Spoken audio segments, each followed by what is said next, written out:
जिन लोगों ने डिजिटल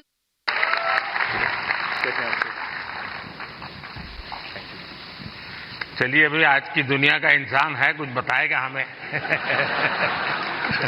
तो चलिए शुरू करते हैं।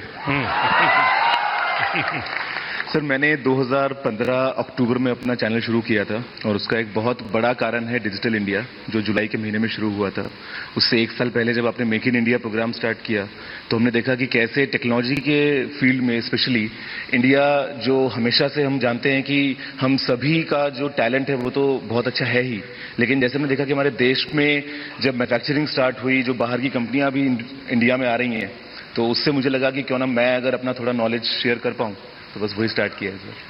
आपने ध्यान में आया होगा, एक विषय को लेकर के मैं भारत काफी कुछ कर रहा है और दुनिया को भी मैं कहता रहता हूं। सभी दुनिया के बड़े बड़े नेताओं से इस विषय में मेरी जरूर चर्चा होती है और भारत का जो डिजिटल इंडिया का सक्सेस है, ये तो गौरव बराबर अच्छे तरह जानते हैं क्योंकि उसी फील्ड में काम करते हैं। लेकिन मेरा एक आग्रह रहता है कि उज्जवल भविष्य के लिए हमें टेक्नोलॉजी को डेमोक्रेटाइज करना चाहिए। हमारा यूपीआई ये इसका बहुत बड़ा सिंबल है। ये कुछ लोगों की बपोती नहीं है, ये सबकी मालिकी है और दुनिया तभी आगे बढ़ेगी। कोई उसका एक बड़ा कंपनी का मालिक बन गया और दुनिया बांट रहा है, ऐसा नहीं। हम उसको डेमोक्रेटाइज करते हैं और मैं मानता हूं जितना ये पहलू आपके माध्यम से पहुंचेगा कि टेक्नोलॉजी को डेमोक्रेटाइज करने की क्यों जरूरत है, दुनिया के उज्जवल भविष्य के लिए थोड़ा सीरियस विषय लगेगा। लेकिन मैं गौरव जैसे दोस्तों से चाहूंगा कि आप इसको जरा बल दीजिए। सर, मुझे ऐसा लगता है कि टेक्नोलॉजी जो है वो हम सभी को एक ताकत देती है आज की दुनिया में। मैं अभी पेरिस में गया था पिछले हफ्ते और मैंने जब वहां की टिकट यूपीआई से खरीदी तो बहुत खुशी हुई और मुझे लगता है कि इंडिया के पास में वो सारे सॉल्यूशंस हैं जो पूरी दुनिया के देश जो है अपनी जगहों पे इंप्लीमेंट कर सकते हैं। तो जरूर से कोशिश रहेगी। बहुत बहुत बधाई। Thank you. आप भारत के पारंपरिक फैशन को आगे बढ़ा रही हैं, जिनमें भारतीय साड़ियां भी मौजूद हैं। Spirituality, Bhagavad Gita, heritage fashion पर आप काम करती रही हैं। दैट्स जाह्नवी सिंह। नो बाबा, पैर मत छूइए। बहुत बहुत बधाई आपको। और दुनिया में भारत की चीज, क्योंकि टेक्सटाइल मार्केट फैशन के साथ ही जा सकता है, वो अकेला नहीं जाता है आजकल, क्योंकि रेडीमेड ब्रांड का जमाना है। और आप बड़ी मदद कर रही है, कुछ सुनाइए लोगों को। बहुत बहुत धन्यवाद। मेरा नाम जाह्नवी है और सबसे पहले बहुत धन्यवाद इस पुरस्कार के लिए। और मैं चाह रही हूं कि इस नए भारत में जो हमारी प्राचीन परंपरा है उसे अपनी संस्कृति, शास्त्र, संस्कार और साड़ियों के माध्यम से आगे लेके जाऊं। और मेरा सबसे यही अनुरोध है, अपनी संस्कृति, शास्त्र, संस्कारों को भूलिए मत, उसे अपने साथ रखिए। आप कितने भी मॉडर्न हो जाएं, हमेशा ये रूट्स आपको याद होनी चाहिए। एक है अब दुनिया में रेडीमेड का जमाना है जी। और मैं मानता हूं कि हमने इस प्रकार किसी को अगर गाइड कर सकते हैं, आप जैसे लोग गाइड कर सकते हैं। जैसे अब साफा कोई मानता नहीं, रेडीमेड आता है पहन लेता है, फोटो वोटो निकल जाती है। धोती मानता नहीं कोई, रेडीमेड आता है पहन लेता है। भारतीय जो वेश है उसमें भी साड़ी कठिन काम है पहनना। अगर उस आ रहा है थोड़ा बहुत, लेकिन मैं समझता हूं वो जितना ज्यादा प्रमोट होगा, दुनिया में बहुत बड़ा मार्केट बनने वाला है। तो उस दिशा में कैसे आप लोगों को इंस्पायर कर सकती है? मुझे लगता है हमारे देश में बहुत अलग अलग प्रकार के टेक्सटाइल्स हैं और उसको अपने वीडियोस से मैं प्रमोट करती हूँ। उसका पहनावा कैसा है, उसकी बुनाई कैसे की जाती है, टेक्सटाइल कैसा है, तो उसको आगे ले जाने का प्रयास है वीडियोस के माध्यम से, ताकि लोगों को पता चले कि हमारे भारत में इतने अलग अलग टेक्सटाइल्स और इतने सुंदर प्रिंट्स, वेराइटीज हैं जो हमें देश के सामने लानी चाहिए। और भारत एक सबसे सुंदर देश है और उसकी विरासत, उसकी परंपरा, संस्कार, संस्कृति, हर एक चीज बहुत सुंदर है। तो मेरा यही प्रयास है कि मैं उसको आगे लेके जाऊं। देखिए, भारत फैशन की दुनिया में लीडर रहा है बहुत लोग हैरान हो जाएंगे अगर आज लोगों को लगता है मिनी स्कर्ट ये आधुनिकता की निशानी है या पर्स ऐसे लटकाती है बहनें। आप अगर कोणार्क जाएंगे, सैकड़ों साल पुराने मंदिर का जो मूर्तियां बनी हैं उसमें आपको एक मूर्ति वो भी दिखेगी जिसमें मिनी स्कर्ट पहना है बेटी ने और हाथ में पर्स है, ऐसे लटक रही है। यानी सैकड़ों साल पहले फैशन का वो नॉलेज यहां पर पत्थर तराशने वाले को भी था। यानी भारत की इन विविधताओं को हम दुनिया में ले जा सकते हैं। बहुत बहुत बधाई आपको। बहुत बहुत धन्यवाद। सर। और बेस्ट क्रिएटिव क्रिएटर फीमेल की श्रेणी में पुरस्कार प्राप्त कर रही हैं श्रद्धा, जिन्हें मशहूर है अय्यो श्रद्धा के नाम से। आप अलग अलग भाषाओं में कॉमेडी प्रस्तुत करती हैं, हास्य कलाकार। दैट्स श्रद्धा। अयो श्रद्धा से मेरा दोबारा मिलने का मौका मिला है।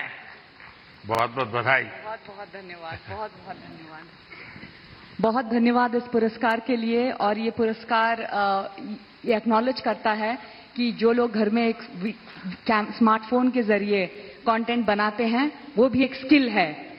ये एक्नॉलेज करता है ये पुरस्कार। इसका बहुत बहुत बहुत धन्यवाद।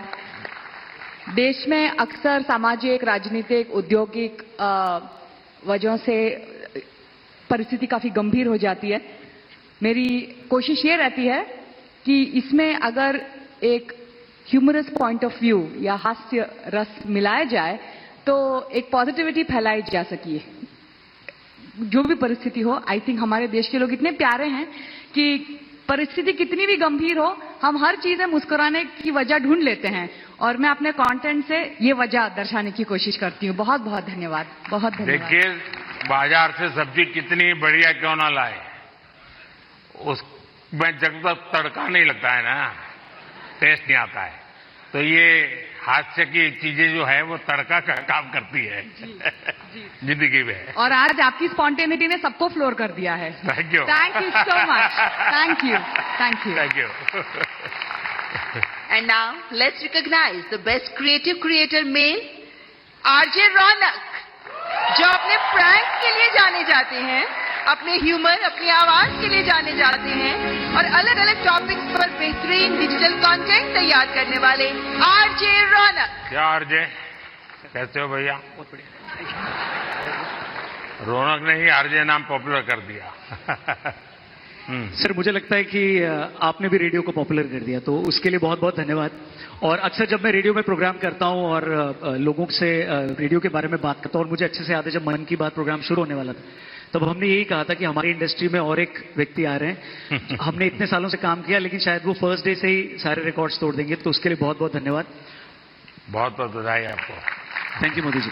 और सारी रेडियो फ्रेटर्निटी की तरफ से मैं आपको धन्यवाद कहूंगा, क्योंकि शायद यहां पर रेडियो का मैं इकलौता हूं आपके अलावा जिसको ये अवार्ड मिल रहा है। यहाँ बहुत लोग होंगे जो भी दुनिया में होंगे, और मैं पक्का मानता हूं कुछ लोग तो अपने गीत खुद ही रिकॉर्ड करते होंगे, फिर खुद सुनते होंगे, और घर में अगर माँ गुस्सा करती है तो सुनाते होंगे। बिल्कुल। सबकी तरफ से मैंने सोचा था पहले कि कभी मैं ऑनरेबल प्राइम मिनिस्टर से मिलूंगा तो मैं उनसे बउआ के स्टाइल में वही कहूंगा जो मैंने बहुत सारे हजारों लोगों को कहा है, सर नमस्ते सर, मैं बउआ बोल रहा हूँ। बहुत बहुत धन्यवाद। थैंक यू भैया। And now moving on to the best creator in food category, and the award goes to Kavita's Kitchen. एक हाउसवाइफ जो बन गई digital entrepreneur. She has played a vital role in celebrating the rich culinary heritage of India.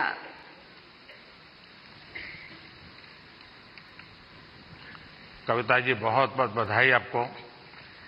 धन्यवाद sir. वो जो मल्हार है ना, उनको खाना बनाना हाँ, सिखाओ। उसको कुछ सिखाइए।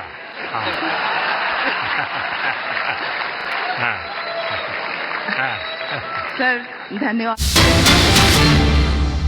और इस वक्त बड़ी खबर आप तक पहुंचा रखेंगे। पेपर लीक कांड पर बड़ा एक्शन हो रहा है। आपको बताते हैं, सरगनाओं की संपत्ति जब्त जब्त करना शुरू कर दी गई है। जयपुर में ईडी ने यह जब्ती की कार्रवाई शुरू की है और संपत्तियों पर अब ईडी ने एक्शन तेज कर दिया है। सुरेश ढाका का फ्लैट जब्त किया गया है। मनी लॉन्ड्रिंग एक्ट में यह बड़ी कार्रवाई अब देखने को मिल रही है। आपको जानकारी दें कि पेपर लीक कांड पर अब एक्शन तेज होता नजर आया है। राजस्थान में नकल माफियाओं पर नकेल कसने की तैयारी भजनलाल सरकार पहले ही कर चुकी थी, लेकिन अब आप देख सकते हैं कि ये ईडी का बोर्ड जो है ये उस प्रॉपर्टी पे लगाया गया है जिस प्रॉपर्टी को यहाँ नकल माफिया जो थे, जिन्होंने सुरेश ढाका, जिन्होंने न सिर्फ राजस्थान में पेपर लीक किया बल्कि पेपर को सर्कुलेट किया, बेचा और उसकी वजह से कई भर्ती परीक्षाएं जो हैं वो रद्द करनी पड़ी। आप यहाँ पे देख सकते हैं कि notice for taking position under sub section 4, section 8 और यहाँ पे मनी लॉन्ड्रिंग एक्ट का जिक्र जो है बोर्ड में किया गया है। मनी लॉन्ड्रिंग एक्ट 2002 का जिक्र किया गया है और प्लॉट नंबर जो है 67C, यानी कि यहाँ बुलडोजर ऑलरेडी पहले आ चुका था, चल चुका था, लेकिन यहाँ पे अंडरटेकिंग की है ईडी ने और ईडी ने इस संपत्ति को जब्त किया है और मनी लॉन्ड्रिंग का हवाला देते हुए इस पूरी संपत्ति को न सिर्फ जब्त किया है बल्कि सुरेश ढाका की जो अन्य बेशकीमती जमीन थी, इसके अलावा फ्लैट था, उस संपत्ति को भी जब्त किया है। आपको बता दें कि तत्कालीन अशोक गहलोत सरकार में सुरेश ढाका को धरपकड़ तो शुरू हुई लेकिन वो पकड़ा आज तक नहीं गया था। लेकिन जब भजनलाल सरकार राजस्थान में आई उसके बाद में नकल माफियाओं पर नकेल कसने की तैयारी शुरू हुई और उसके बाद जब नकेल कसी गई तो फिर इस तरीके की परिवर्तन जो है वो देखने को मिला। न सिर्फ ईडी ने यहाँ पे बोर्ड लगाया है बल्कि इस पूरी बिल्डिंग को आप यहाँ पे देख सकते हैं, पॉश इलाका है, आसपास के इलाके में यहाँ प्रॉपर्टी की अगर रेट की बात करें तो बहुत आलीशान यहाँ पे मकान बनाया हुआ था। ये नकल माफिया का वो मकान है जिस पर बुलडोजर पहले ही चल चुका था, लेकिन ईडी ने इसको मनी लॉन्ड्रिंग एक्ट में मानते हुए इसको यहाँ पे बोर्ड जो आप देख रहे हैं, ये बोर्ड चस्पा कर दिया गया है, बोर्ड लगा दिया गया है। अब ये ईडी की संपत्ति हो चुकी है। अब इसके बाद में जो फ्लैट था, फ्लैट के अलावा जमीन बगरू में जयपुर के आसपास जो खरीदी गई थी, पैसा कमा करके, पेपर बेच करके जो पैसा कमाया गया था, नकल से जो पैसा कमाया गया था, उन संपत्तियों को अब अटैच करना ईडी ने शुरू कर चुका है। और वक्त एक छोटे से ब्रेक का है, कहीं मत जाइए। ब्रेक के बाद आपको दिखाएंगे शाहजहां के काले साम्राज्य पर सीबीआई